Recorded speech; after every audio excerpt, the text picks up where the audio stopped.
नमस्कार. मी वास्तुतज्ञ ज्योतिर्विद आनंद पिंपळकर. आज मी एका खूप महत्त्वपूर्ण पण तसा गंभीर विषयावरती बोलायला तुमच्यासमोर आलो आहे.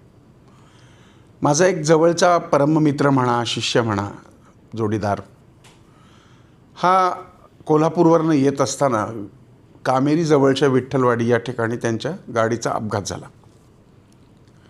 त्यानंतर एक 2-3 दिवसांनी मी नुकताच त्यांना ठिकाणी ॲडमिट केलं आहे. त्या ठिकाणी त्यांना पाहायला गेलो होतो आणि पुन्हा येतानाही त्याच ठिकाणी अजून एक अपघात झालेला मला पाहायला मिळाला. थोडक्यात काय तर त्याच्या बाजूला रस्त्याला पाहिलं तर रस्त्याला सुद्धा टायर घासलेल्याचे असे चिन्ह दिसत होती. म्हणजे कदाचित एखाद्या गाडीचा अपघात होता तो टाळला असेल. सांगण्याचं तात्पर्य असे की ह्या कोल्हापूर पुणे रस्त्याला खूप मोठ्या प्रमाणामध्ये रस्त्याची कामं चालू आहेत, पुलांची कामं चालू आहेत. ठिकठिकाणी डायव्हर्जनचे बोर्ड देखील लावलेले आहेत.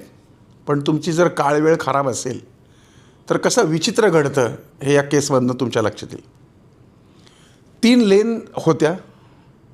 त्यातल्या एकदम कडेच्या लेननी माझे हे मित्र त्यांच्या पूर्ण कुटुंबासहित गाडी घेऊन चालले होते. सकाळची वेळ होती, त्याच्यामुळे सकाळ दुपारची काहीतरी वेळ असेल त्या हिशोबाने ते चालले होते. त्यांच्यापुढे अजून एक पिकअप गाडी होती, छोटीशी गाडी होती, म्हणजे पिकअप म्हणतात तशा प्रकारची. आणि अचानक पिकअप गाडीनं राईट साईडचा इंडिकेटर दिला आणि तो राईट साईडला वळला. अर्थात त्याला समोर काही दिसलं म्हणूनच तो उजव्या बाजूला सेकंड लेननी पुढे निघाला. हा जो माझा मित्र आहे त्याला असं वाटलं की त्यानं जेव्हा आपल्याला सिग्नल दिला याचा अर्थ त्यांनी आपल्याला जाण्यासाठी मार्ग दिला आणि त्यांनी त्यांच्या गाडीचा स्पीड वाढवला आणि ते त्यांच्या लक्षात यायच्या आतच समोर डायव्हर्जन असं होतं आणि त्या ठिकाणी मोठे मोठे ते गर्डर ठेवलेले होते आणि तिथे पूल अर्धा बांधलेला होता. आणि अर्थातच हे त्यांच्या लक्षात न आल्यामुळं आणि गैरसमजामुळं सेकंड लेन संपतोय हे लक्षात न आल्यामुळं त्या पुलावरनं ही गाडी खाली कोसळली. त्यांचे भाऊ, त्यांची भाऊजय, त्या भावाची 2 मुलं, यांचा मुलगा, यांची पत्नी असे त्या गाडीमध्ये होते आणि हा भीषण अपघात झाला. त्या पुलावरून ती गाडी खाली पडल्यानंतर खूप लागलं, नुकसान झालं, काही हाडं मोडली. सुदैवाने कोणाला जीवाचा धोका झाला नाही. परंतु ज्यावेळेस तुम्ही कोल्हापूर प्रवास करताय तेव्हा एकतर सगळ्यात पहिली गोष्ट म्हणजे ठिकठिकाणी डायव्हर्जन असल्यामुळं आपण गाडी चालवण्याच्या नादामध्ये असलेल्या अलीकडच्या पाट्या बघत नाही.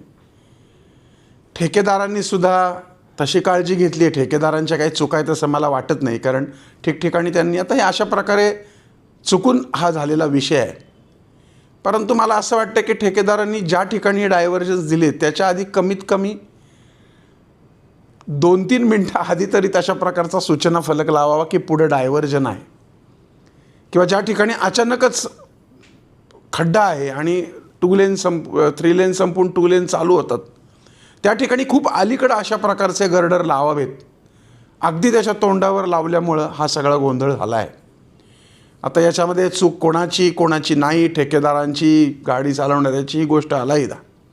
परंतु आज ज्या लोकांचं ह्या अपघातामुळं प्रचंड मोठं नुकसान झालं आहे, त्यांना ज्या शारीरिक वेदना प्राप्त झाल्या आहेत ते बरे देखील होतील. देवाच्या कृपेने ते बरे होणारच आहेत. परंतु आयुष्यभरासाठी काही खुणा हे अपघात देऊन जातात. त्यामुळे एकतर गाडी चालवताना सर्वांनी अतिशय काळजीपूर्वक चालवा, वेगावरती नियंत्रण ठेवा. त्याचबरोबर ह्या कोल्हापूरवरनं रस्त्यावरून येताना ठिकठिकाणी जे पूल बांधकाम चालू आहेत, खड्डे आहेत, याचं देखील भान ठेवा. आणि सगळ्यात महत्त्वाचं म्हणजे ज्या पाट्या आहेत त्या जरूर वाचत चला. निघालात असं करू नका. आणि ठेकेदारांनासुद्धा विनंती आहे की अगदी जिथं रस्ता संपतो तिथं पाटी न लावता थोडीशी अलीकडं, म्हणजे चालक सावध होतील अशा पद्धतीने लावा, म्हणजे लोकांच्या आयुष्याचा खेळखंडोबा होणार नाही. ही उपयुक्त माहिती आहे आणि ही जास्तीत जास्त शेअर करा ही विनंती. ओम साईराम.